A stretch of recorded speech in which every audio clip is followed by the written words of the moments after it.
మోనా ఆ, ఏమైంది? రెస్ట్ తీసుకోమంటే నువ్వు ఎందుకు ఇట్లా కూర్చున్నావు? ఏం లేదు దాసు, నీకు ఒక ముచ్చట చెప్పాలి. చెప్పు మోనా, ఏమైంది? చెప్పినాక కోపానికి రావద్దు మరి. నీ మీదకి నేను కోపానికి వస్తాను. చెప్పు ఏమైంది? నువ్వు లేనప్పుడు మీ అమ్మ వచ్చిపోయింది ఇంటికి. మా అమ్మ వచ్చిందా? ఏమన్నది? మళ్ళీ ఏమన్నా నూరిందా? నేను వీళ్ళకు ఎన్నిసార్లు చెప్పినా అర్థం కాదు. నేను చెప్పినా కదా, నువ్వు కొంచెం ప్రశాంతంగా ఉండు. ఎందుకు అంత కోపానికి వస్తాను? కోపానికి రాకపోతే ఏం చేయాలి? అంత ఘనకార్యం చేసి మళ్ళీ ఎట్లా చూపెట్టడానికి వచ్చింది ముఖం? వాళ్ళకు ఉండే కోపం వాళ్ళకున్నది, వాళ్ళను నువ్వే అర్థం చేసుకోవాలి. అయినా మీ అమ్మ అప్పట్లాగా లేదు, మారిపోయింది. మారిపోయిన మనుషులకి మనం ఒకసారి ఛాన్స్ ఇచ్చి చూడాలి.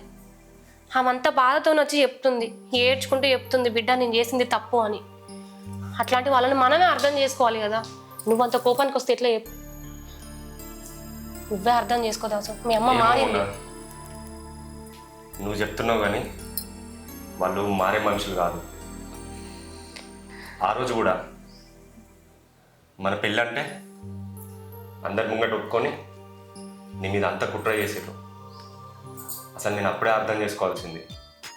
వాళ్ళ గురించి తెలిసి నిన్ను ఇక్కడనే ఉంచిన కదా, అది నేను చేసిన తప్పు. ఇప్పుడు కూడా వచ్చిందంటే ఏదో పెద్ద ప్లాన్ ఎత్తున్నట్టున్నారు. అట్లాంటిది ఏం లేదు దాసు, నన్ను నమ్ము. మీ అమ్మ మారింది. ఎప్పుడు మనుషులను అనుమానిస్తే ఎట్లా చెప్పు? అప్పుడప్పుడు మనుషుల్ని అర్థం చేసుకోవాలి.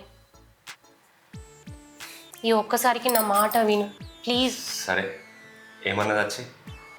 ఏమన్నది? ఆమె చేసిన తప్పు తెలుసుకుంది, నేను ఇట్లా చేయాల్సిందని కాదు అని ఏడ్చింది దాసు. చూద్దాంలే,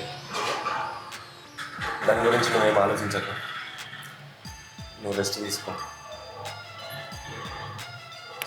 సరే దాసు.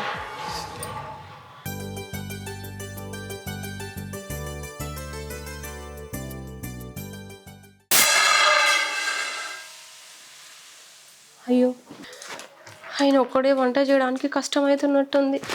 నేను కొంచెం హెల్ప్ చేస్తా.